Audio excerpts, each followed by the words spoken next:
Hey guys, today I will talk about the British pound versus the US dollar after its strong rally, and the price action signaled maybe exhausted buyers, and that's why maybe the currency pair could come back down to retest support levels, demand zones before it will develop a new bullish momentum. So yeah, corrective phase is it's natural right now. Risk disclaimer here, please read it, support if you have questions.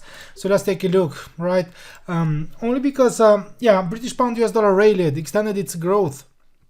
Okay, also because yeah, the US economic data came in worse than expected.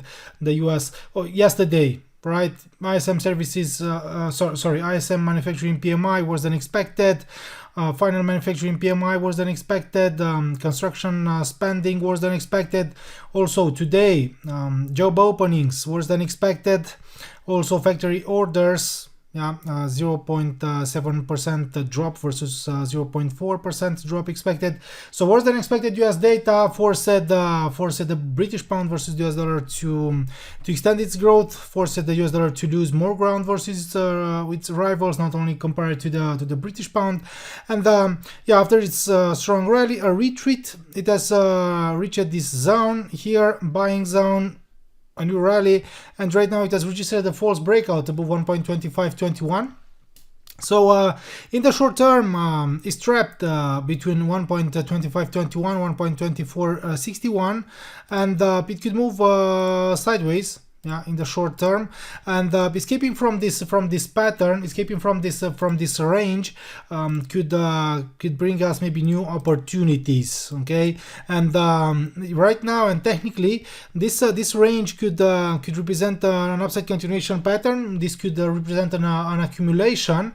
Okay, an accumulation before extending its growth. So, in my opinion, coming back here to retest the upper medium line of the ascending pitchfork, the range is resistance, and only retest, false breakouts may signal a potential new sell-off in the short term.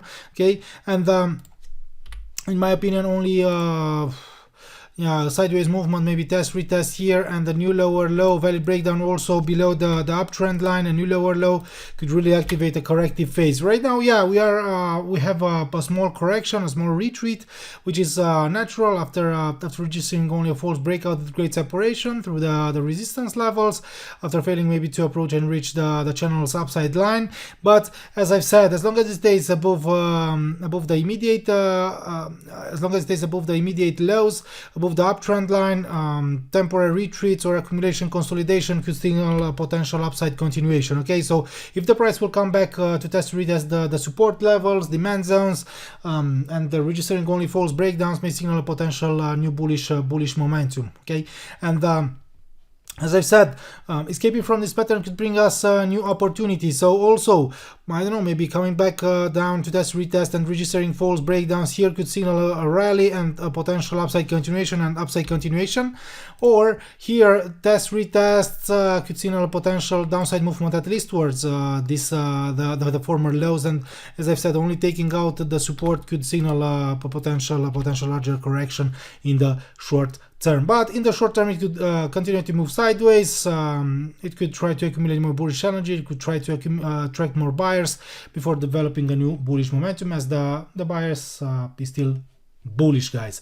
Okay, this is my opinion here. Don't forget that yeah, maybe tomorrow also the Reserve Bank of New Zealand could have an impact on the financial markets, and also the ADP non-farm employment change, the US ADP non-farm employment change, the US ISM services PMI. These are seen as high impact events and could really shake the markets tomorrow. Risk disclaimer here, please read it, and don't forget to subscribe to our YouTube channel and learn to trade Forex signals if you want to become a VIP member. Bye bye.